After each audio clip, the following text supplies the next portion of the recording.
owner, Derrick Alexander, owner and lead financial advisor at Greater Works Wealth. And he's also the Chamber's 2026 Small Business Connection Chair. Derrick helps families bring clarity and organization to their financial lives. And as the 2026 chair is focused on building on 2025 small business momentum by strengthening relationships among small business owners. This conversation is one that kind of started with me and Derrick having a conversation about some of the things that he's been experiencing. And then, me telling him that I remember, the first time I sat down in my big professional chair and I got all of my insurance paperwork and all of this stuff. And I was like, I have no clue what any of this stuff really means. And I'm too scared to really ask anybody what I should be doing. So I'm just filling out stuff. So I'm excited to have Derrick to kind of talk through the business of wealth building and thinking about how income, benefits, and career can fuel our long-term financial security. So with that said, I'm going to pass it over to Derrick Alexander. Derrick, thank you for presenting with us today. Yeah, thank you, Jonathan, for having me. It's a pleasure to see everybody here on this call. Thank you for bringing your time here. But today we're going to cover the business of wealth building. And really the heart of this is just kind of like what Jonathan said. Of course, I think by now a lot of us understand that this isn't something that's taught in classes. A lot of times we get into life and we're trying to figure it out. So today the goal is going to be to provide some education around what are the tools and the systems and then some of the mental perception changes that we need to make in order to create wealth and utilize the roles that we're currently in. So hopping straight into it, the first thing that we wanted to ask today is, okay, what is wealth? All of us have a picture when we think of somebody who's wealthy or we think about wealth, like what comes to mind? And if you want to, feel free to put some things in the chat. I know for me growing up, anytime I heard the word wealth, I always picture kind of like a castle, or a mansion. I think about there are people out there that own islands, and those are the things that come to me. So a lot of times, and if you're like me, you're thinking about the things that wealth provides, not necessarily what is the wealth. So I thought it'd be good to take a quick snapshot of, okay, if we look at the definition of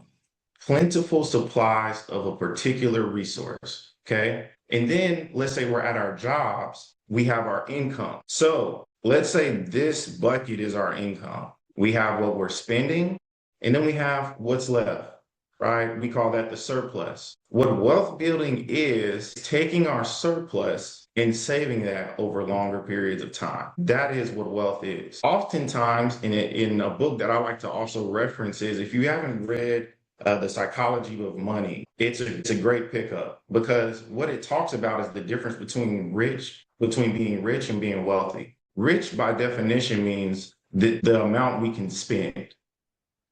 Okay, so it's like, how much of our income can we actually use to go purchase things? That's what it means to be rich. But wealth by definition is, what are we not spending? So I like to look at this over time and just kind of give a breakdown, like what is happening in our lives, right, that causes us to not be able to start getting into wealth building. You're not crazy. You're not necessarily making a mistake. I think a lot of times, like a lot of us, we're getting into work. And again, kind of like what Jonathan said, we may be too afraid to ask, what are the right steps to do, right? I can tell you growing up, I don't know if your parents were like mine, but we didn't talk about money. Right? It wasn't asking my parents, how much money do you make? How much do you have saved? Right? It was just, hey, we put that to the side. And, you got a roof over your head and clothes on your back. You're okay. Money is what I like to say is also, sometimes can be an intimate topic, right? Just because it's a little bit of like kind of getting, it's kind of almost like getting naked, to an extent. You're kind of showing your bruises or your scars, or you're showing your wins and your losses. So over the years, what I've seen is those that build wealth well, year one, they're putting their surplus away. Year two, year three, year four, year five, year six, and then they're just doing that all throughout the years. But what sometimes can happen is in year one, year two, like things are going good, fine, but then maybe you get married, maybe you switch jobs, maybe there's a layoff, maybe the company, like there's an adjustment, and then there's no plan attached to our surplus. We don't have, like, we know we have money left over, but we don't know what to do with it. So what ends up happening? It sits in our checking account and then we end up spending it, right? And that's just human nature. So I just want to let everybody know, like that's, you're not crazy. Like life is just happening. So the three things that we're going to walk through today, and these are the things that I want to make sure you guys walk out of this call with, is an understanding of what are the tools there available for you. Okay.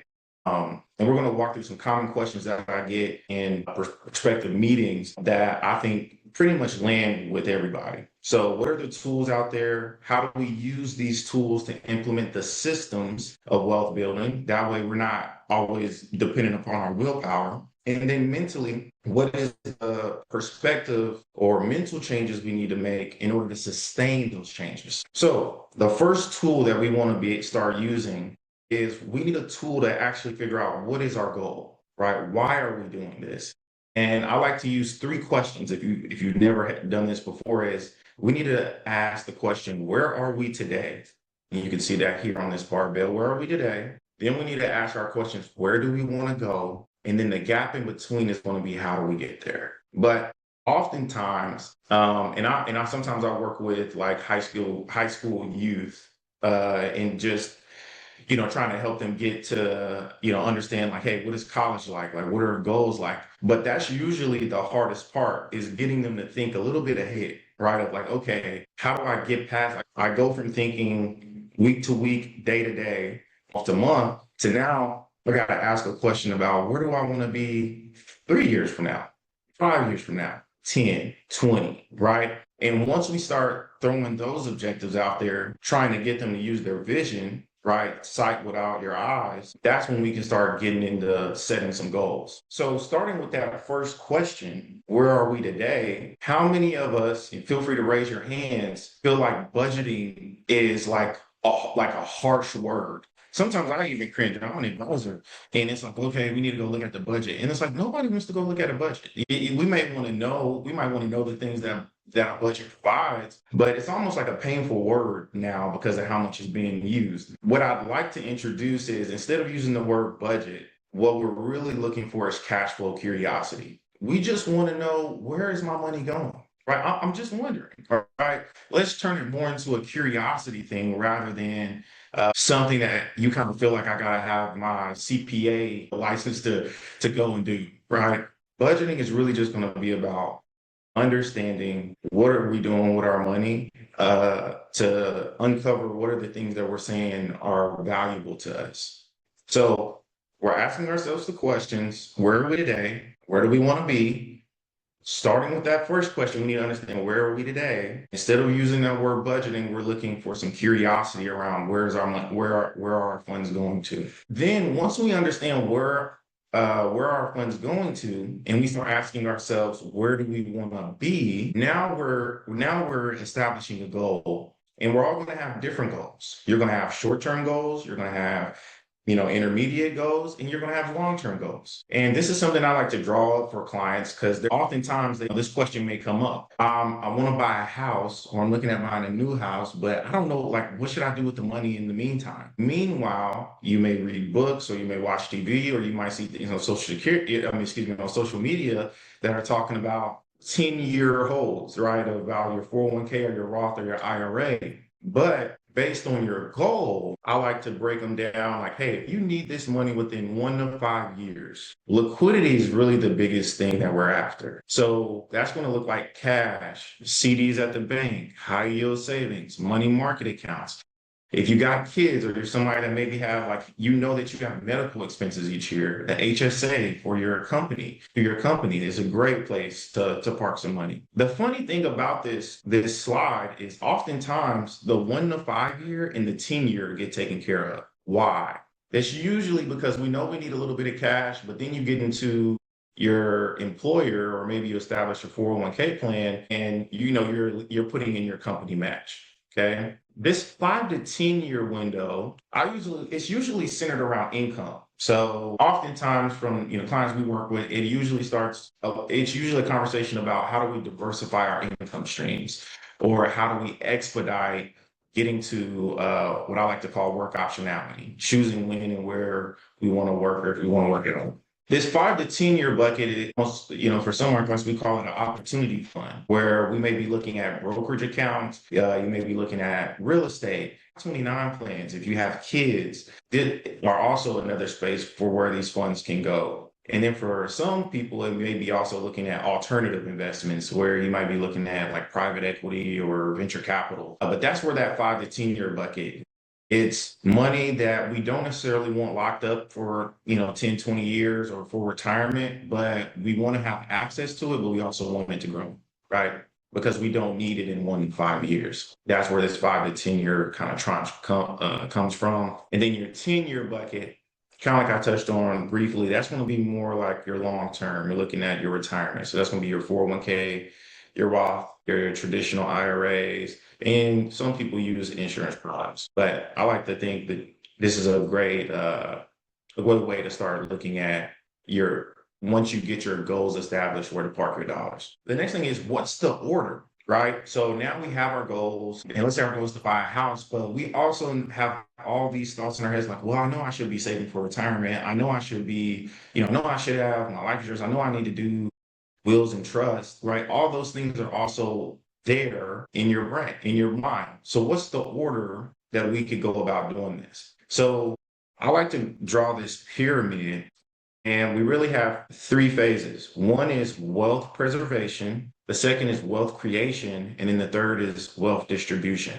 Wealth preservation is going to look like, first, we need to understand what's going on with our cash flow. We need to automate those savings. I like to throw in some basic estate planning documents. The only reason why I do that is because I've had experiences where people have had an unforeseen illness, right? Like I had a client get diagnosed with stage 4 brain cancer, and he was like 34, and we needed those estate planning documents. It's not the wills or the trust. It's more like advanced medical directives, power of attorney. Those documents are things that will be needed for your family in the event like an unforeseen illness were to come. 3 to 6 months of savings. I think that's always a requirement. That I call that the cornerstone of our financial picture. And then you got the term life and disability insurance. Those are things that you can get through your employer. But I'm gonna highlight this 3 to 6 months of savings because that's how much I think it's important. I have oftentimes had clients come in, and let's say they're super aggressive on debt reduction. They're like, Derrick, I can't stay in this debt. Like, I don't care what I gotta do. I'm throwing everything at it. We gotta get out of it. And I think that that's good to a point, but we don't want to skip the process, right? But the reason why is oftentimes we have to look at the way life happens. Life isn't like a straight line. It ebbs and flows. So what happens if, let's say we got 1,000 or five, X amount of dollars in our savings account.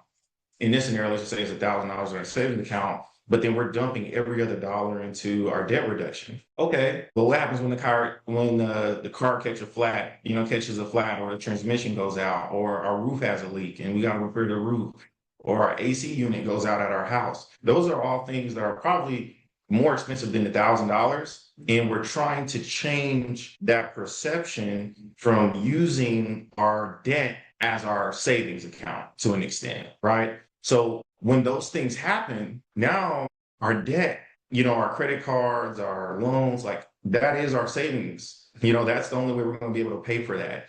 So that's the reason why I like to emphasize, let's make sure we get our cash situated as far as our 3 to 6 months of saving. We can still go ahead and do debt reduction, but maybe let's make sure we get to 3 to 6 months. Then after that, let's throw everything at it in the wealth creation stage. And then the third, wealth distribution, that's where we're looking at, a lot of times, I call it retirement income planning, or you're looking at estate planning and gifting, where you've accumulated this wealth, but we don't know how to unwind it. We don't know how to make this. We're going from receiving income from our employer to now we're going to need to create income from the money that we saved. How do we go about doing that? And then how do we pass those assets along tax efficiently? Okay. So That's the order that we like to coach. Getting into the systems. When we're looking at the systems, I like to say we want to start with paying attention. From paying attention, we find the money, we automate the savings, and then we repeat. So practically, what does this look like?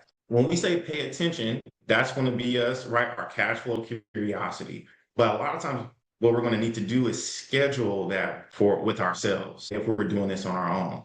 We might need to go ahead and put on the calendar, once a quarter, we're going to set aside an hour to actually look at where our money's going and are we on track for our goals. After that, we find the money. We got tax season coming up, right? You might be getting a tax return. You might be getting a annual raise. Like those are times where we're finding money. After we find that money, let's automate those savings. And I'm not saying don't have fun with your money. Okay, like have fun with it, but let's automate maybe a portion of it. Is it 10, 20% of it, right? What's the amount that we can put on autopilot that has us again taking that surplus, which is the wealth, and putting it to the side, and then we repeat. If you're working at a company or you're a business owner, all of us have systems, right? We have technology. We might be using a CRM. We might be using some type of internal software at our company that we log into that maybe holds the task that we need to complete, right? So we have, for the companies, you have like a tech stack that's there, okay? If we imagined our lives, our finances as a company, what are the tech stacks that we're using, right? What are the things that in the systems and processes that we have in place? So what I like to start with is by having some budgeting awareness, right? So using apps like Monarch or Copilot, there are plenty of budgeting tools out there. I will tell you I like Monarch. That's one there's no agreement with them or anything, but I like the way that they use their platform. But linking those or an Excel sheet, right? Some people like the old fashioned way. Let's just, go through and plug in the numbers through an Excel sheet. But whatever you're using, we want to have that system in place as a reference point.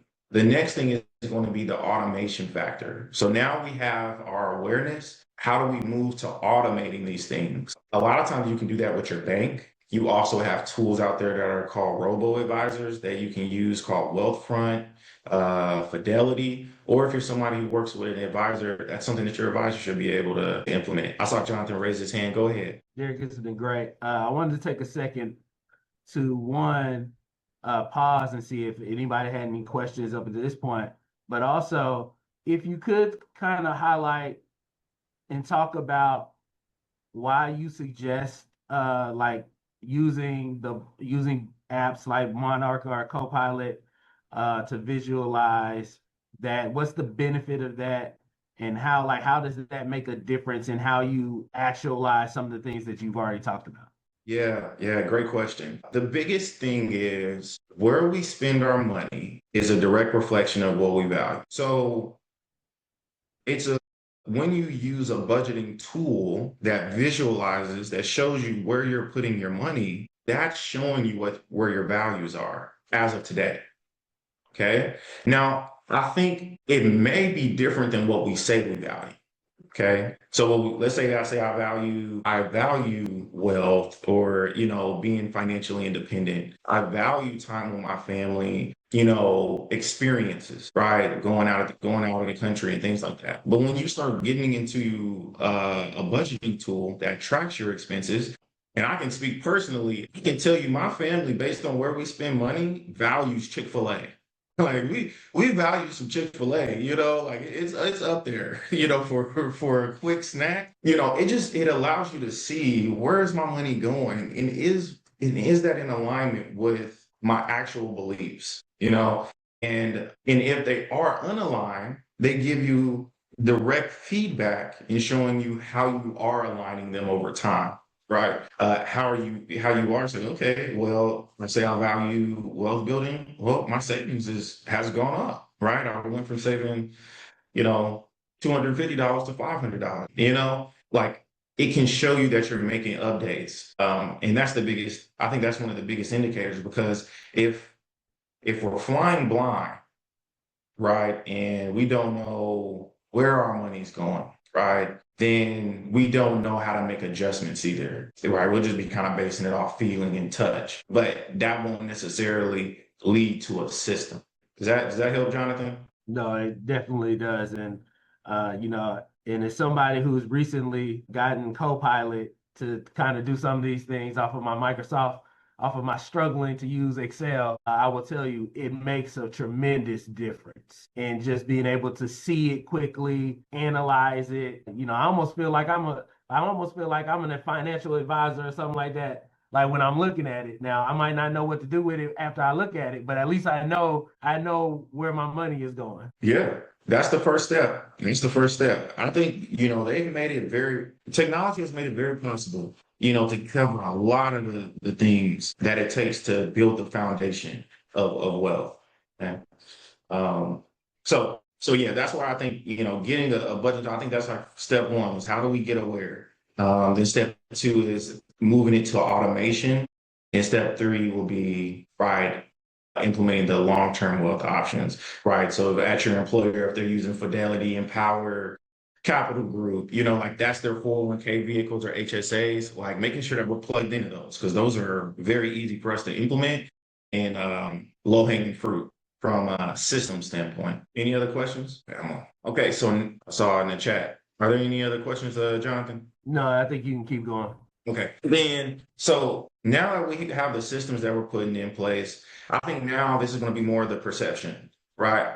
The perception and some of the mental things that we have to change is what do we associate with money? A lot of times when we're looking at money, the faces that pop up in my head are Warren Buffett, Jeff Bezos, Elon, Mark Cuban, right? And all these people are associated with being smart, right? And I think sometimes we might be short-sighting like what money actually means because we've all been in a situation where we've been out with some friends or maybe we were on a date in high school or something and we spent way more than we expected just because of the flow of the night, right? And you didn't do that because you made a bad decision. You did that because you were having a good time. So I think if we can switch from thinking that this is a smart thing, right? And it's more of a preparation thing, saying that we just need to be prepared for the feelings that we're going to experience. We know we're going to feel like we want to travel, right? We know that we're going to feel like we want to do something nice. Okay, well, let's just create a plan for it, right?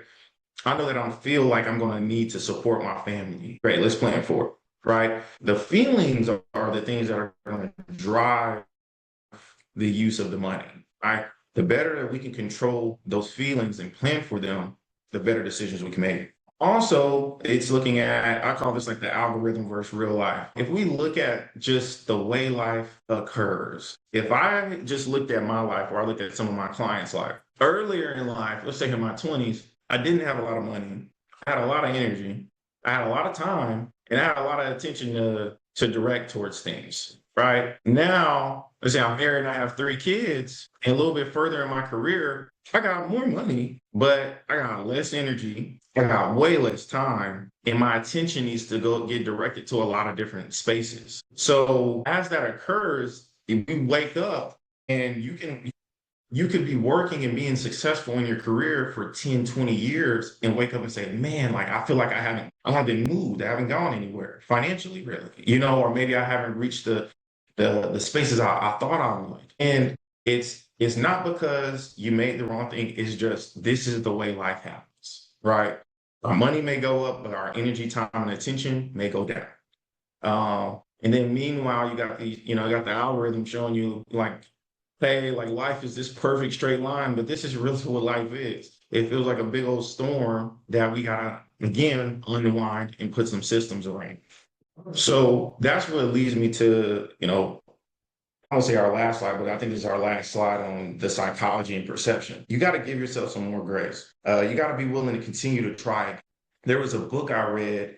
By Dr. William Lee. It was called Eat to Beat Your Diet. Okay. And in there, he did a study that showed a person that never dieted versus a person that yo-yo dieted. Now, I don't know if anybody knows what yo-yo dieting is, but yo-yo dieting is like you get on a diet for 6 weeks, you lose a lot of weight, and then you gain weight back. right? And then you go through this yo-yo throughout time. And what the study showed is the person that did the yo-yo dieting, even though they were gaining the weight back, they still were a healthier individual than the person that never chose to diet. What that spoke to me, and what I think people need to hear is we just gotta be willing to get back on the horse. Will you save and will this be perfect? Probably not, right? Life is gonna happen. We might need to make adjustments, but we have to be willing to get back on the horse. And the faster we can get back on it, the better we can get moving in the right direction, or the faster we can get moving in the right direction. Sorry about okay, and this is the last side. The value alignment loop, kind of like what I was talking to Jonathan about before. Where your money's going is just a direct reflection of where your values are. Our goal is to put those values in alignment. So having your cash flow curiosity slash budgeting tool, right? And becoming aware of where your values at today based on what you're doing, and start making moves towards the values that you actually want to implement. Those are the things that we want to do. And that's what this system helps do. So understanding what are the tools that are there that we can use after we put together our goal, what's the system we can implement, and then the perception change of, okay, this isn't about a smart thing. This is just, I need to control, let's plan for the emotional things that may come up throughout the course of a year. We understand that we probably don't have a lot of time to make this correction. And if it's not perfect, let's get back on the horse. We know the tools, we know the systems. Let's get back on the horse. Okay.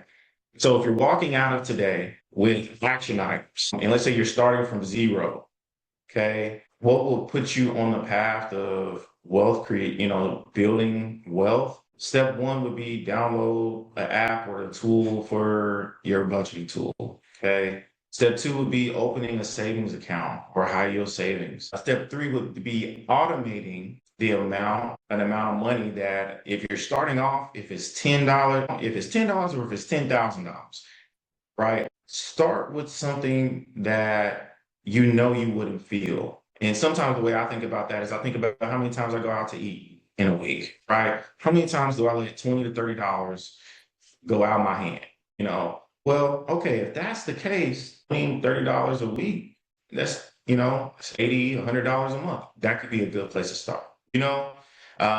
Step four would be then make sure you're contributing your match to your 401k. I think that's always a great place to start. And then step five would be schedule a quarterly review meeting with yourself to review and adjust. Making sure you have time on the calendar to actually come back and review this plan, review your systems. It is honestly probably going to be one of the best parts of it, because once you see it moving in the right direction, that's going to give you the emotion, right, of like, oh man, like, it's working, and even sometimes visualize what next year could look like. Sometimes I sit with my clients and I'll, have all these numbers up and we'll say, okay, this is how much you're going to save, but it won't resonate until we sit down and say, okay, this year, right now, you got X amount of dollars. So let's say, I'm just going to use a scenario. Let's say you got $10,000 in savings, right? And we need to get to 50. Okay. I'll say, okay, imagine we wake up a year or 2 years from now, where you've put 3% into your 401k, right? Your expenses haven't really drastically changed, and you wake up and you got $50,000 in your bank account. How would you feel? I would go, man, that would feel good. Okay, great. Now here's the system that we need to implement in order to reach that space. Jonathan, I see you got your hand. Thanks, Derrick. From a governance perspective, if you could talk a little bit about what am I looking for, so now I've gotten my tool that, now I see everything. So I know where my money is going. What are some just general things that I should be looking at other than that, maybe on the tool? And what are some questions that I might ask myself to transition into like maybe that next step from a beginner standpoint? Yeah, I think on that quarterly review, and this may be phase two, if this is the foundation, this will be like phase two, like what's the next thing? So if you go back to that graph where I had those tools, right, and I had them broken down to 1 to 5, 5 to 10, 10-year plus goals. Imagine if you sat down and you had asked yourself, where am I at today? Where do I want to be 1 to 5 years from now? Where am I at today? Where do I want to be 5 to 10 years from now?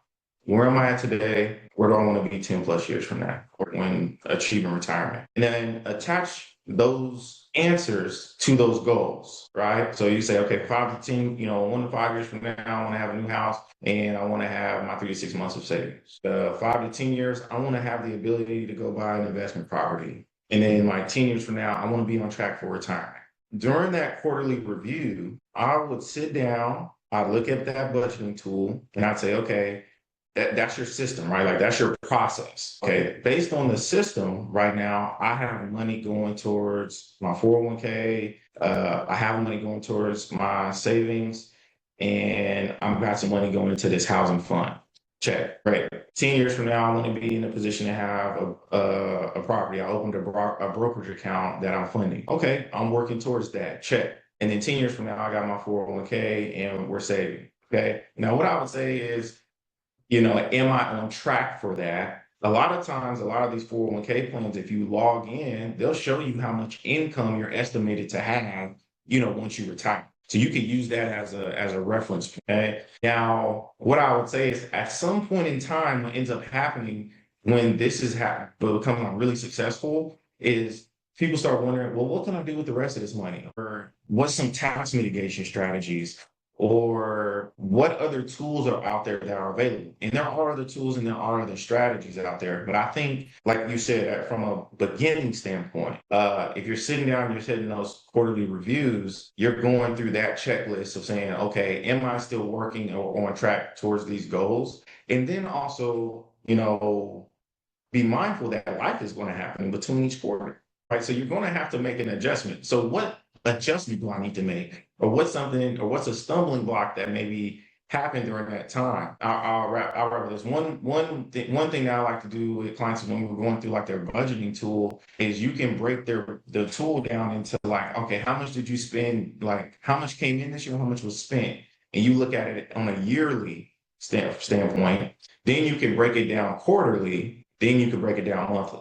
The reason why I do that is oftentimes we have rhythm of expenses. So if you got kids, it's like, okay, I know I'm gonna have to go buy uniforms and school supplies probably in August, or a little bit early August, right? Like that's something we can plan for, right? During your quarterly review. But you'll start uncovering that during these reviews. You're like, man, every time I get to August, it's like, man, we can't save as much. Well, why is that?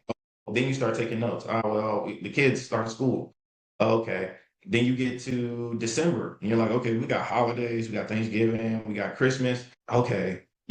So understand like as you're implementing these tools and and systems, you're going to have to make adjustments. The goal is we want to get to the point where, we're not necessarily changing how much we save each quarter, right? But we're having something that we don't have to change. What's the surplus that we don't have to change ongoing? Then as the year progresses, let's say we get bonuses in March, right? February, March, we get bonuses. We got the tax return coming in. Now we plan, okay, we're going to throw a little bit extra, in these months on top of the savings to help, speed up that wealth building process. Does that help? That's great. Thank you. So that's the conclusion of what we have for you today. Wanted to open it up. Wanted to open it up to you all. If there were questions or things that stood out, would love to field those questions. If you have any, I would say more personal questions, we are offering a free complimentary session to everybody on this call. Just feel free to scan the QR code below. But thank you guys for your time. Hopefully it's been helpful for you all. I look forward to answering some questions. Thanks, Derrick. I'll open the floor up and would love to just hear, for those of you who may, I imagine we're all probably in different parts of this process. Would love to hear maybe if some of you have things that you have found out that have worked, whether those are tools or just just a philosophy, or would love to hear some of those things, or something that you learned today that you're going to think a little bit more about, as you go throughout your financial journey. Feel free to just come off mute and just share. We got a question in the chat. Thank you, Althea.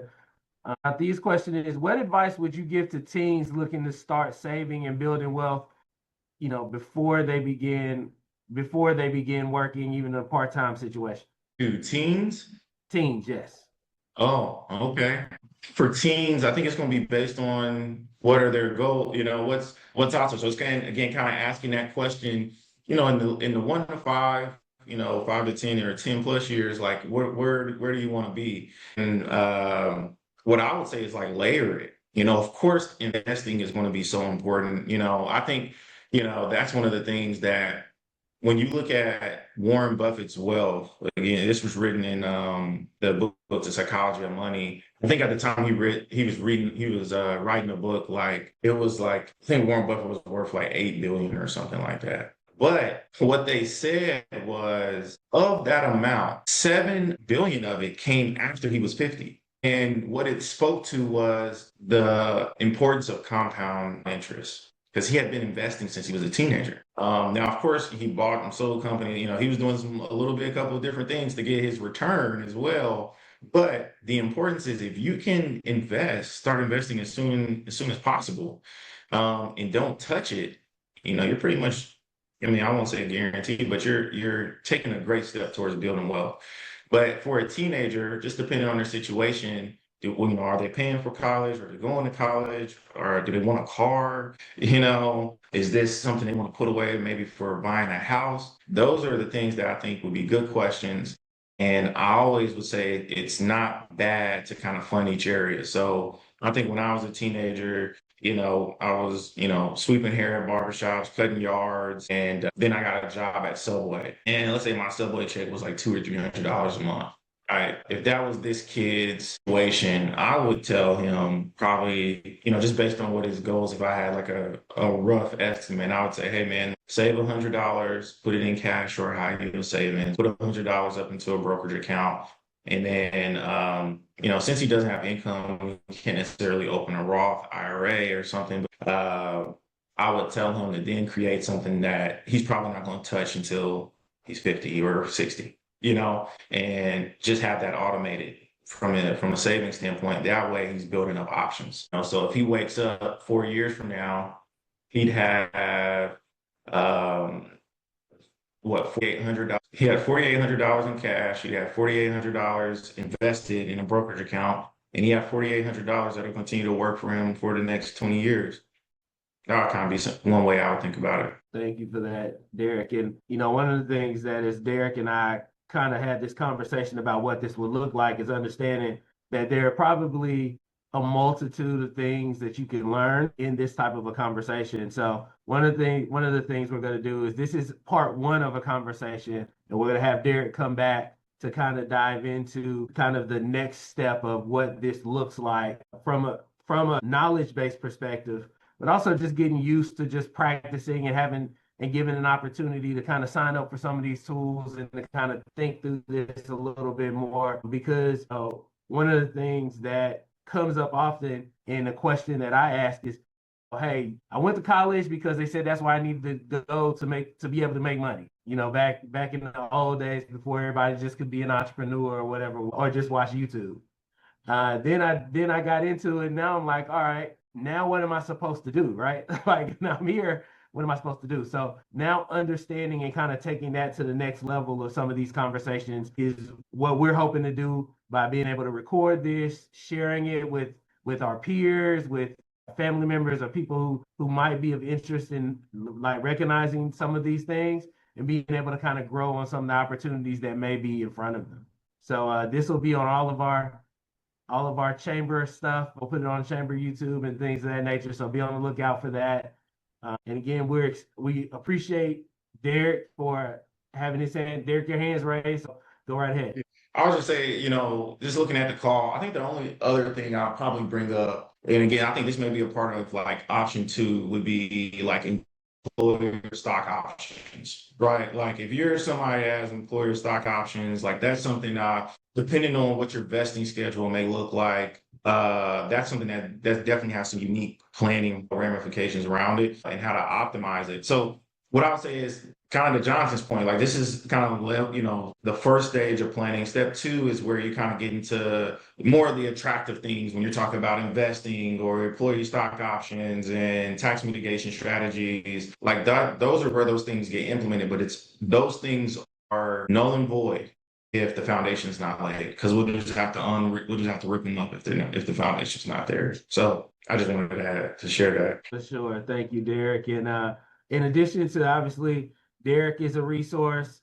You might have other resources that you can go to. I also want to shout out the City of Tulsa's Financial Empowerment Center. They are doing some really great work over there with also being a resource for some of these same types of conversations and decisions and just knowledge. What we want to do is make sure that everyone has the access to the knowledge to be able to be successful for whatever those goals are, right? Whatever those goals are. And the last thing that I'll add as far as this conversation goes, and thank you, Lexi, for putting that on the chat. The last thing I say is, again, to Derrick's point, this doesn't have to feel like such a heavy conversation all the time. Nobody wants to work extremely hard to not have fun stuff to do with their money, whether that's supporting the Packers, like our good colleague Althea, or I recognized that, hey, I had to put a budget allocation for shoes in my budget because I was spending it, but I wasn't tracking it. So therefore, I needed to do that in order to make sure that I was being smart about how to do it, right? So it's not that you can't have fun, but we also want to make sure that we're just being smart and knowledgeable about these things. So again, thank everybody for joining us today. I want to give one more shout out to all of our community development sponsors. We appreciate their support and being able to provide information like this. And you all enjoy your Wednesday. Thank you so much.